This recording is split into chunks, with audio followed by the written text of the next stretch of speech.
వెనకటికి అందుకే పెద్దోళ్ళు చెప్పారు, పనిమంతుడు పందిరేస్తానంట కుక్కతోక తలిగి కూలిపోయిందంట. ఇవాళ వాసాల మరిలా ఈయన ఇట్ల గీసి అట్ల గీసి ఫామ్ హౌస్కి ఇట్లకెళ్ళ రోడ్ వేసుకోనికి అన్ని నక్కజిత్తుల వ్యవహారాలతోటి ఈరోజు ఎర్రవల్లి ఫామ్ హౌస్కి ఇక్కడి నుంచి రోడ్ వేసుకోనికే వాసాల మర్రిని మొత్తం కుప్ప కూర్చిపోయి శ్మశానం లాగా చేసిండు. మరి నాకైతే బాధ్యత ఉంది కదా.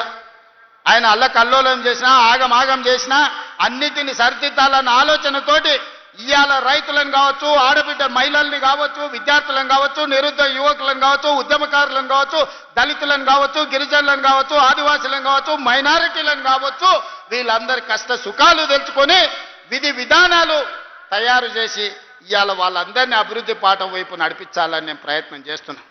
మిత్రులారా, నేను ఇవాళ సూటిగా అడుగుతున్న నిరుద్యోగ యువకులను, వచ్చిన మొదటి సంవత్సరంలోనే 60,000 ప్రభుత్వ ఉద్యోగ నియామకాలు చేపట్టి ఈ దేశంలోనే మొట్టమొదటి రాష్ట్రంగా తెలంగాణ రాష్ట్రం నిలబడ్డదా లేదా, 60,000 మందికి ఉద్యోగాలు ఇచ్చినామా లేదా ఎల్బీ స్టేడియం వేదికగా అని చెప్పి నిరుద్యోగ యువకులను అడుగుతున్నా.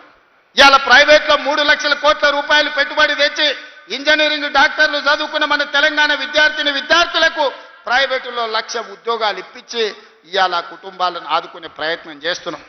ఇవాళ మీ ప్రాంతంలో young India integrated residential school 200 కోట్ల రూపాయలతోని నిర్మించడమే కాదు, రాష్ట్రంలో 100 నియోజకవర్గాలల్లో 20,000 కోట్ల రూపాయలతోటి బడుగు బలైన దళిత గిరిజన మైనారిటీ వర్గాలకు సంబంధించిన పిల్లలు ప్రతి దగ్గర 2,600 మంది కలిసి చదువుకునేటట్టు, కలిసి భోజనం చేసేటట్టు కార్పొరేట్ కాలేజీలను తలదన్నే విధంగా ఇవాళ పేదలకు విద్యను అందించడానికి మన ప్రభుత్వం ప్రణాళికలేసింది. ఇవాళ ఆలేరులో ఆ పాఠశాల ప్రారంభోత్సవం చేసుకున్న పనులను కట్టాలని, ఈ ప్రాంతంలో ఉండే బీసీ, ఎస్సీ, ఎస్టీ, మైనారిటీ పిల్లలందరూ కలిసి చదువుకోవాలి, సోదర భావం పెంపొందించాలని ఇవాళ మంజూరు చేయలేదా? అదేవిధంగా ఈరోజు మనకు స్పోర్ట్స్ విషయంలో మెడల్స్ రాకపోతే యంగ్ ఇండియా ఇంటిగ్రేటెడ్ స్పోర్ట్స్ యూనివర్సిటీతో పాటు అకాడమీని, స్కిల్ లేని వాళ్ళకి యంగ్ ఇండియా స్కిల్స్ యూనివర్సిటీని ప్రారంభించుకొని ఈరోజు ప్రపంచంతోనే పోటీ పడే విధంగా మన పిల్లల కోసం మనం బాగు చేసుకుంటలేమా?